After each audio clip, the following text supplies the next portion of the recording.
First Carnatic war 1740 से लेकर 1748 तक लड़ी गई। इस कर्नाटिक वॉर को आज हम समझने वाले हैं। ऐसी कुल 3 कर्नाटिक वॉर लड़ी गई थी और आज हम इसमें से सबसे पहली कर्नाटिक वॉर समझने वाले हैं। Carnatic war represents Anglo French rivalry. English और फ्रेंच के बीच में जो राइवलरी थी, जो दुश्मनी थी, कॉन्फ्लिक्ट था, उसको ये कार्नाटिक वॉर्स दर्शाते थे। असल में जो इंग्लिश थी और जो फ्रेंच थी, दोनों इंडिया में आए थे, इंडिया में ट्रेड करना चाहते थे, अपना पॉलिटिकल डोमिनेशन बनाना चाहते थे। तो इन दोनों के बीच में जो स्ट्रगल हुआ, जो इन दोनों के बीच में जो लड़ाइयाँ हुई, उन्हें हम कार्नाटिक वॉर्स कहते हैं। कार्नाटिक वॉर्स क्यों कहते हैं? क्योंकि ये कार्नाटिक नामक एक प्लेस पे हुई थी इन लोगों की वॉर। First Carnatic war. असल में ये कर्नाटिक वॉर्स हुई ही क्यों? इंग्लिश भी यहाँ ट्रेड कर रहे थे, फ्रेंच भी ट्रेड कर रहे थे, भाई अपना अपना अच्छे से ट्रेड कर लो ना, लड़ाई करने की क्या ज़रूरत है। बट असल में हुआ क्या कि जो यूरोप था वहाँ पे ऑस्ट्रेलियन वॉर ऑफ सक्सेशन हो रहा था, यानी कि आग कहीं और पहले ही लग चुकी थी। इंग्लिश और फ्रेंच पहले ही बाहर किसी देश में लड़ाई कर रहे थे, जिसकी गर्मा गर्मी यहाँ पर भी फैल गई। इंडिया में भी इंग्लिश और फ्रेंच की आर्मीज थी, उनके बीच में भी यहाँ पर दुश्मनी थी। अब भाई तुम्हारी आर्मी अगर बाहर कहीं यूरोप में फाइट कर रही है तो तुम्हारे अंदर भी तो ये इमोशन रहेगा ना कि तुम इंडिया में भी भले डिप्लॉयड हो, बट यहाँ पे भी तो तुम्हारी जो राइवलरी है, जो तुम्हारी अपोनेंट की टीम है, यहाँ पे वो भी काम कर रही है। तो तुम दोनों का जो बिहेवियर रहेगा एक दूसरे के प्रति उतना अच्छा थोड़ी रहेगा। तो असल में इंग्लिश और फ्रेंच की इंडिया में भी अच्छे से नहीं बन रही थी उस टाइम पे। और उस टाइम पे जो ब्रिटिशर्स थे उन्होंने नेवल अटैक कर दिया पौंडीचेरी पे, यानी कि समुद्री मार्ग से हमला कर दिया पौंडीचेरी पे 1745 में। फ्रेंच भी यहाँ पे कमज़ोर नहीं थे, उन्होंने पौंडीचेरी को डिफेंड कर लिया। डिफेंड कैसे किया? मॉरिशस में भी फ्रेंच की जो ट्रूप्स थी वहाँ पे डिप्लॉयड थी। मॉरिशस के जो वहाँ पे जो जनरल था, जो उसको लीड कर रहा था आर्मी को, वो उसने हेल्प कर दी यहाँ पे जो फ्रेंच की ट्रूप्स थी पौंडीचेरी में, और उन्होंने इस अटैक को डिफेंड कर लिया।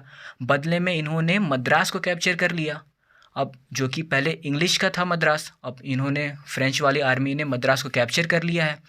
अब यहाँ पे इंग्लिश ने अपनी जो मद्रास थी इसको वापस लेने के लिए इन्होंने फिर से अटैक किया, बट इस बार उन्हें और हैवी लॉसेस हो गई।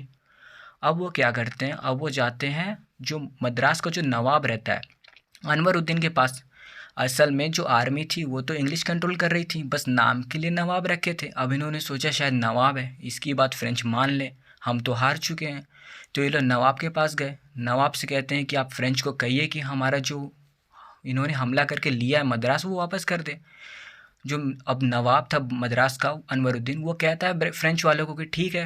जो डुप्लेक्स था, जो फ्रेंच को जो लीडर था पौंडीचेरी में, उससे कहता है कि भाई इसको तुम वापस कर दो इंग्लिश वालों को। अब डुप्लेक्स भी कहता है, कन्विंस करने की कोशिश करता है, कर नहीं पाता है। कन्विंस करता है कि सर मैं क्या करूँगा, इसको मैं बाद में लौटा दूंगा, ऐसा नहीं कि लौटा नहीं रहा पर बाद में कभी लौटाऊंगा।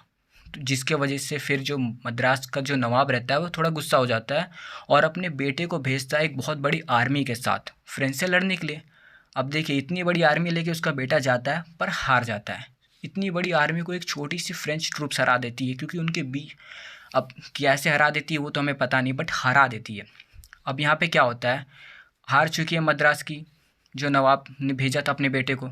अब यहाँ पे क्या होता है, जो ब्रिटिशर्स थे वो अब यहाँ पे उनका एक सिंपल सा फंडा रहता है कि अगर आप हर वॉर के बाद एक ट्रीटी कर लो, तुम समझौता कर लो, थोड़ा तुम ले लो थोड़ा मैं ले लेता हूँ, आपस में रह लेते हैं।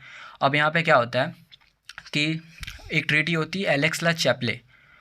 इस ट्रीटी के अंडर में क्या होता है कि जो मद्रास है वो ब्रिटिशर्स को वापस मिल जाता है, और जो फ्रेंच थे नॉर्थ अमेरिका में, जैसे कि ऑस्ट्रेलियन वॉर ऑफ सक्सेशन चल रहा था, तो ऑस्ट्रेलियन वॉर ऑफ सक्सेशन में जो लैंड वगैरह जो फ्रेंच की ले ली गई थी, अब वो उन्हें लौटा दी गई, नॉर्थ अमेरिका में फ्रेंच को लौटा दी गई, और यहाँ से मद्रास फ्रेंच ब्रिटिशर्स को दे दिया गया।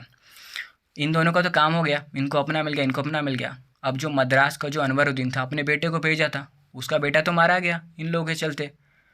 बस यही होता है फर्स्ट कर्नाटिक वॉर में, यही होता है कि जो इंग्लिश थी और जो फ्रेंच थी दोनों की वॉर होती है, जिसके बीच में नवाब ऑफ बंगाल ही अपने बेटे को भेज देता है कि भाई अब मद्रास को छुड़ा लो, क्योंकि इंग्लिश वाले तो हार चुके हैं, फ्रेंच वाले हरा देते हैं, बाद में ट्रीटी हो जाती है और नवाब ऑफ मद्रास हो गया।